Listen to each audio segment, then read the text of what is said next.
Please pardon any noise. I'm currently in a hotel room, so that's what that is from. So, for my presentation, I'm going to be talking about my final research paper. So, in my final research paper, I've decided to talk about how social media has become the focal point in most everybody's life, but it also has become one of the main issues in creating political discourse and other issues.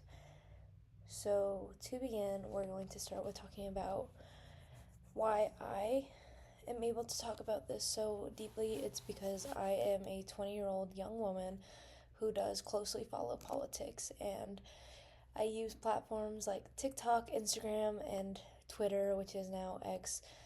I use them all daily. And I have been on the front end of receiving how intense and unproductive these conversations can become, and how politics has become even more polarized due to the social media climate and what that entails.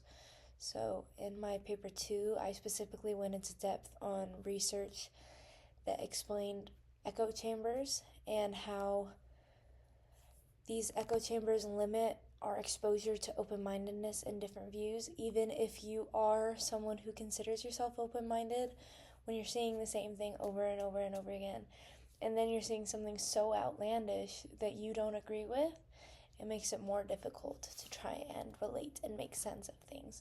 And then it kind of just keeps going back and forth in your head, like, it's so outlandish, and I know this thing, and this person said this thing, and it's just this ending up of this grapevine and bunny hole that makes it very difficult.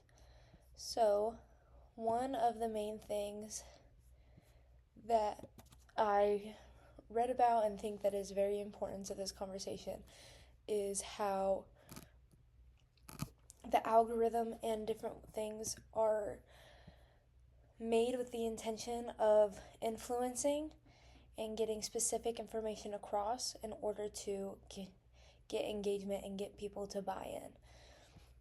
So, users are often exposed to not balanced information, not true information, and it becomes manipulative and calculated on what you're seeing, and it's not just seeing the facts, and a lot of times it's just seeing only opinions that are listed as facts. Another thing is, as humans, we are naturally defensive. We want to defend our opinions. It's difficult to be open-minded.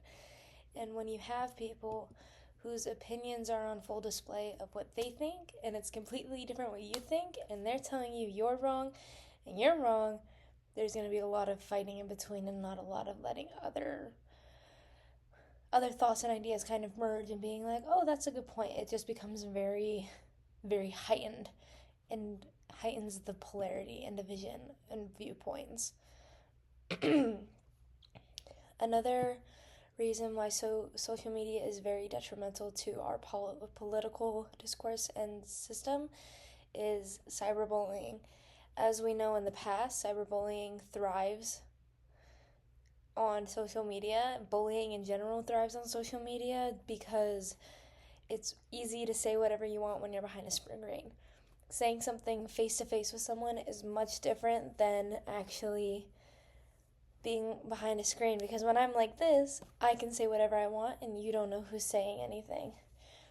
But when I'm face-to-face with you, it makes it much different, and when you're behind a screen and have completely different viewpoints, you can say whatever you want. And there's no social punishments that come with it than being in person. So, when we talk about that, we can also tie in how body language and tone make a massive difference when we're having these conversations. Social media is detrimental to reading body language and tone because when we're seeing people only on a screen, that's all we see. We see them that the way they want to be perceived and not what they're actually doing. And it makes it much more difficult in order to actually perceive what they're saying and have proper empathetic conversations. So, all in all, social media is very destructive to our relationships and just mental health in general. And thank you for listening to my presentation.